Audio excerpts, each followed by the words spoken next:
Okay, so you may remember from last year when I was talking about using the towel holder to attach zipper pulls to your zipper tape. Danny's going to switch to the overhead camera so I can show you what that looks like in case you missed it. So this is that towel holder, and I just attached mine to a drink coaster.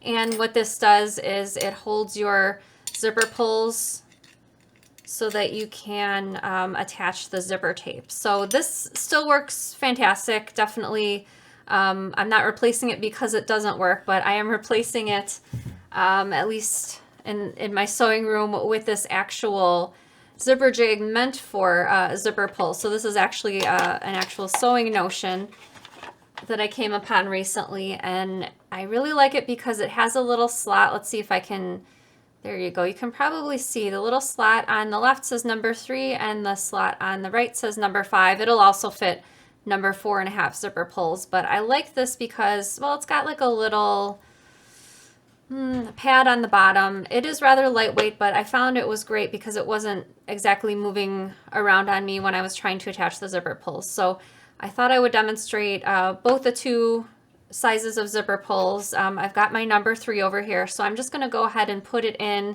so that the wrong side is facing me and then the flat edge is at the bottom. So it just kind of drops in there just like that. There's what it looks like on the inside, on the front. And I've got my number 3 zipper tape, and I'm just going to go ahead and separate a little bit. Of course, you always want to make sure you have a straight edge first before you do that, and if not, you can just trim with your scissors.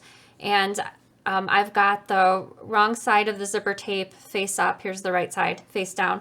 And I usually like to kind of make a little V with my zipper tape as it's going into the pull, and then just pull each side down. So if you happen to pull the tape down and you notice the edges are uneven, you can go ahead and just remove the tape and give it another go.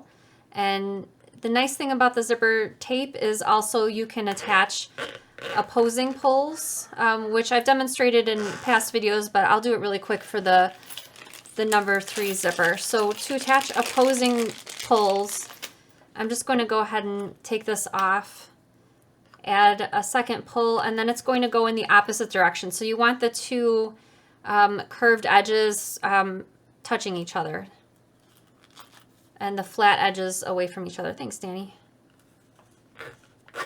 Okay, so that's how to get the opposing pulls attached. And let me demonstrate the number 5. Same thing. I've got a couple number 5 zippers over here. This is the biggest one that I usually use. This is the hollow pull from our shop. And here's my number 5 zipper tape, and nice and easy, just kind of slides on here. I did notice in the product listing for this zipper jig that it doesn't work with YKK zippers, but I did happen to have this by Annie's zipper by the yard, which is number 4.5 zippers, and I didn't notice until after I tried this, but it is a YKK zipper, so it just kind of sits in there. I'm not saying that this will work with all YKK zippers, even though the product listing says that it won't, but you can certainly give it a shot. Obviously, don't buy it if you only have YKK zippers, but really great to use.